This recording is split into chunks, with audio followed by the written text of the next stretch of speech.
Deep in your app there's a space filled up by a great database. Its tables are where information goes, made of cells inside columns and rows. To speak to it, we can connect using insert, update, and select. With a language that has no equal, we need more people to try SQL. SQL! Welcome to the third level of the SQL course. Let's continue with some more exciting topics in the database language called SQL. Here in section 1, we'll be creating and removing databases and tables. So far, we have learned quite a bit about how to retrieve and manipulate data using SQL. Now let's take a look at how to create databases and tables, as well as alter the actual table structure within a database. So how can we use SQL to create a completely new database? We will add a new theater to the list of databases.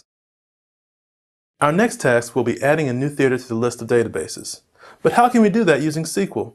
Let's take a look. First, let's review the structure of the first database, Gatsby Theaters. The original Gatsby Theaters contained 4 tables. We wish to create a database similar to this. We will call the new database the Chaplin Theaters. It will be empty at first, containing no data.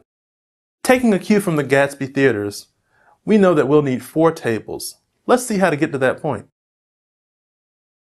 To establish a totally new database on our server, we will use a brand new secret recipe called the Create Database recipe.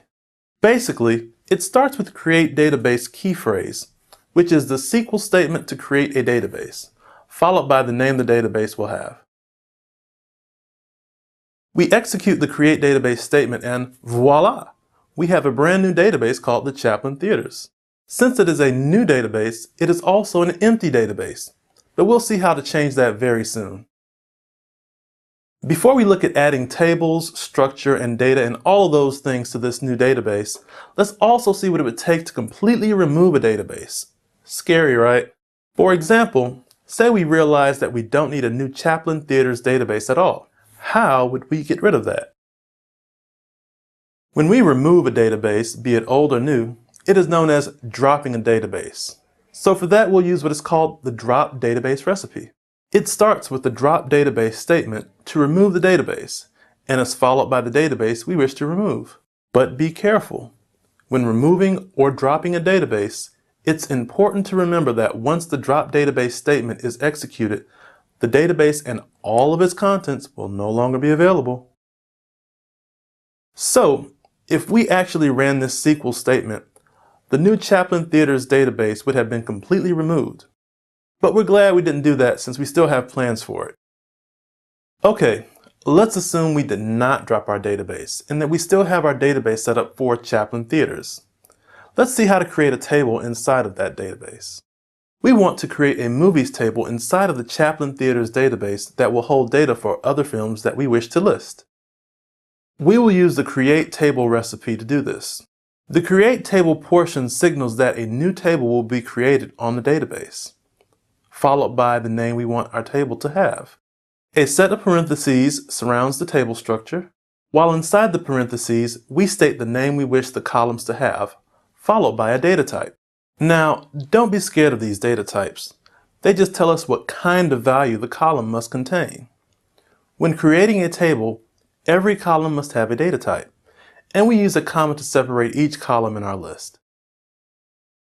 Looking at how we wish to create the new database, based on Gatsby Theaters, we know that we have the data for movie info, concessions info, showtime info, and promotions info. You may notice none of this data has any table structure. The first table we will add to the new database will be the movies table, which will hold the movie info data. Before we actually create the table, let's take a look at how we want the columns inside to look. So, if we're looking at the raw data, this is how it will look in all of its shining glory. Not so impressive, right? In many instances, table data is taken from spreadsheets or other sources in some format or another. It is from these sources where we'll decide how to build the table columns.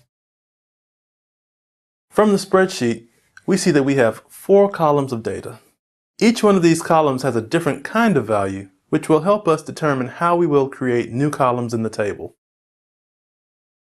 Over here, the first column has the title of ID. It appears to be made up of only numbers which continuously grow incrementally. So, when we look at the new movies table, we will name the first column ID. And since this column will hold only numbers, we will give it a data type of int, which is used primarily for numbers or integers. Since we also wish for the numbers to grow incrementally in this column as we add more data, we will use this column as the primary key. Now, a primary key can be set in a number of different ways, and we'll look at those ways in the next course. But for now, just know that ID is serving as a primary key and will automatically be incremented as data is added. Next, we have the title column from the grid of data. It looks like this column is where the film names are given, but could be letters and/or numbers depending on the actual name of the movie title. Knowing this, we will give the second column a name of title with a data type of varchar. This data type allows the data here to have a variable length of letters and numbers within this field. Let's give this data type a length of 50 digits, which means that no matter what the data is here, it cannot be longer than 50 character spaces. The third column on the spreadsheet has a name of genre, which appears to hold a description of the type of film for each movie. This value, like the previous title column, is made up of a string of letters as well. Like the title column, we will make the genre column a data type of varchar. Usually, a film's title can be longer or shorter than its description. Therefore, we'll give the genre a lower maximum variable character length of 15. The last column from our data grid, duration, looks like it only holds numbers. So, based on that fact, we can finally name the last column duration and give it a data type of int. The data type may appear to be the same as that of ID, but we know that movie times can be the same. Therefore, this column will not be the primary key or hold unique values. Once we run the SQL create table statement, we can see that we have successfully created the movies table inside the Chaplin Theaters database.